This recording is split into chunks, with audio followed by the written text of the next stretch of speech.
Howdy guys. Today we're going to go through your door lock settings. The dealership already set up all your door lock settings according to what they feel that you might want and like. This is just Lexus standard. But we're going to go ahead and turn on and off certain features to cater towards what you like as a unique driver or passenger. Okay, so let's go ahead and get started. Right now, let's just go to the home screen and let's just start from there and let me show you how to get to the rest. Okay, so when you're in your home screen, let's go ahead and go to setup. You just go scroll to the right, go to vehicle. Once you get to vehicle, go to vehicle customization. When you get to vehicle customization, all of your door lock settings are right here where it says door lock settings. Okay, once you get to this menu, you're not just going to get these 5. You'll be able to scroll down and you'll see some more options. But if you want to change anything right here, you could go ahead and click on it right on the left side screen, right? And then on the right hand screen, you could turn it on and off. But you have to click on the left hand screen first, okay? So let's go ahead and go one by one and see what these features are. So the first one is auto lock by speed. If you have this on, all your door locks will lock whenever you drive past 13 miles per hour. I'm going to show that to you right now. I'm currently parked on my street right now and all my door locks are unlocked. Okay, my car is in drive right now. If I step on the gas and I go past 10 miles an hour, you're going to see my door locks all by itself. So let's test it out. I'm going to step on the gas right now and get going. Did you guys see that? Doors automatically locked after I went over 10 miles an hour. Technically it's 13 miles an hour, but you know, I'm just rounding it off to 10 miles an hour. Okay, if you guys don't like that feature, you can turn it off. But right now I have it on, just in case I forget. Let's go to the next one, auto lock by shift from P. This means when you take your shift knob out of park, when you take it out of park, all your doors will lock just like that. Okay, so let's go ahead and try it out. Pay attention to my door locks. It's unlocked right now. If I take this out of P and put into reverse or neutral or drive, that will lock. All of them will lock. Let's try it. There you go. I put in reverse and all the doors locked. If you don't like that feature, you could go ahead and turn it off and they will remain unlocked even if you put into drive. Your next feature is auto unlocked by shift 2P. And it's on right now, which means if I come to a stop and I park my car or I want to get out of my car and I put into park, all my doors will unlock for me and my passengers. The bad thing about this is if you get home and you put into P and it unlocks all your doors without you checking out your surroundings first, there might be an intruder or a carjacker. So sometimes people don't like this feature. The driver wants to be in control of unlocking their own car instead of depending on your shift knob to unlock your car for you. So let's go ahead and test this out. Keep an eye on my doors. They are currently locked.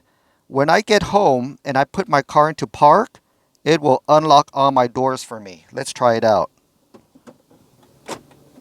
The door's unlocked. Sometimes that's bad because when you get home, like I said, you don't know what's around you. Sometimes you want to check your surroundings first, but this one automatically unlocks all your doors for your passengers to come out without them fling around for the door lock switch. So there's pros and cons to this one. I would like to skip to one that is a pretty popular one amongst a lot of people.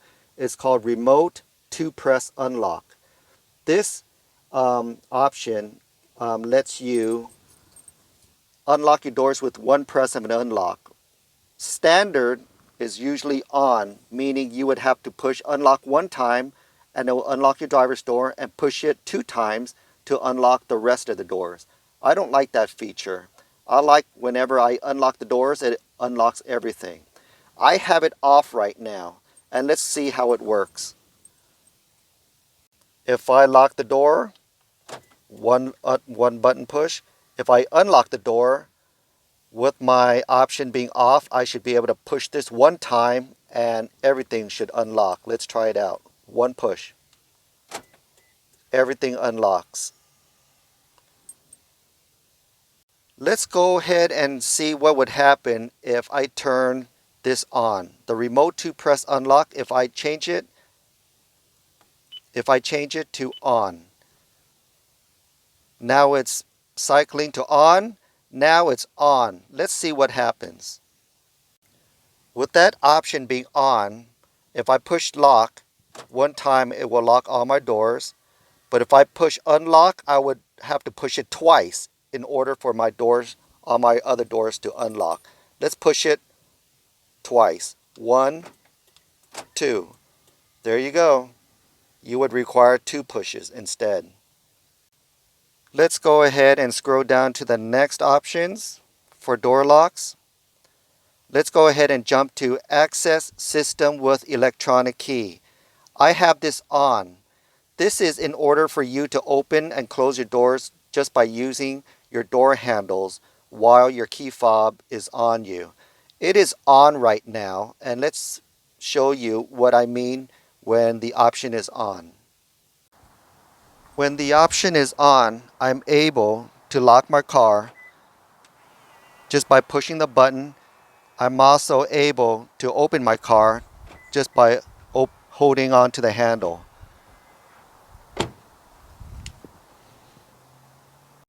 But if I don't like that feature, all I have to do is push on Access System with Electronic Key and then push off. Okay? Push OK, let it cycle. Once it's done cycling, let me show you what happens when you push that. Now that you have that option, you are no longer able to lock your car using your handles, right? You would have to use your key fob to lock your car. You're no longer able to open the car with the door handles either. You would have to use your key fob to push unlock.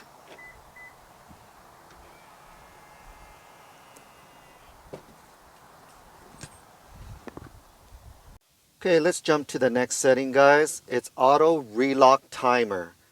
The dealership sets it at 120 seconds. What this means is as long as the doors are not open and your car is unlocked, it will automatically lock your doors within 120 seconds. I think this is way too long. I'm going to go ahead and set it to the lowest one, 30 seconds, in case I forget to lock my car. So what's going to happen right now is if my car door does not close, let's set it out right now. If my car door does not close, right, and all the doors are unlocked, within 30 seconds, those doors locks will lock by itself. Let's go ahead and count. 3, 4, 5, 6, 7, 8, 9, 10, 11, 12, 13, 14, 15, 16, 17. Oops. Maybe I counted too slow, but that was supposed to be 30 seconds. It locked by itself. Remember, this is a good scenario. The way I explained it is if you come out of your house and you unlock your car door, but you totally forgot something in the house and you have to go back in, or you have to, you change your mind and you're not going to go anywhere, but you forgot to lock your door. Your car will lock itself for you within the time that you set. Okay, as long as the car doors do not open. Okay?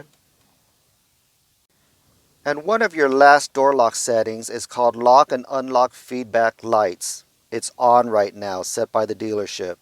What this is when you lock your car, your parking lights and all your turn signals on your side view mirrors will blink one time.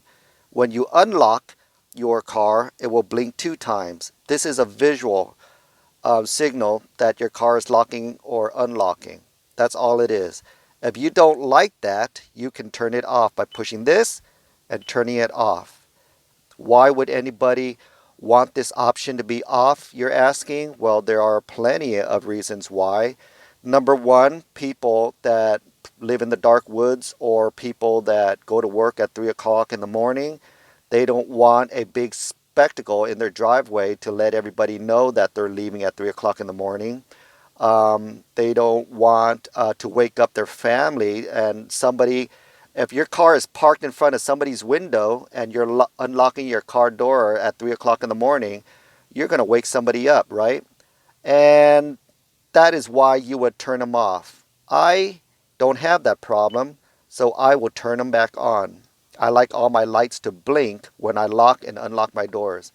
The next one and the last one is called lock and unlock feedback tone. What this is the sound of your beep when you lock and unlock your car. When you use your key fob and you're going to hear that beep, beep, beep. Okay, that's the tone that it's going to get. It's set on the loudest tone right now. If you want to change it, okay, all you have to do is push the minus sign and go down. And you could just test the sound just by turning off the car and locking and unlocking your car. But I would like to have it on its highest settings because I would like some kind of audible warning of whether I'm locking or unlocking my car besides the visual warnings, right? Why would anybody want minimal sounds, you're asking? Well, because, like I said, if you go to work at 3 o'clock in the morning, you don't want to wake up your neighbors, you don't want to wake up people in your house, or you don't want anybody to know that you're leaving at 3 o'clock in the morning. You want dead silence, right? So that's another reason why. I don't have that problem. That's why I have it on the highest setting, right? So that's it for door lock settings, guys. Let's push home, get out of that screen, and I hope you enjoyed this video. Any questions, just go ahead and put in your comments and I can answer them pretty quickly. Thank you. Peace.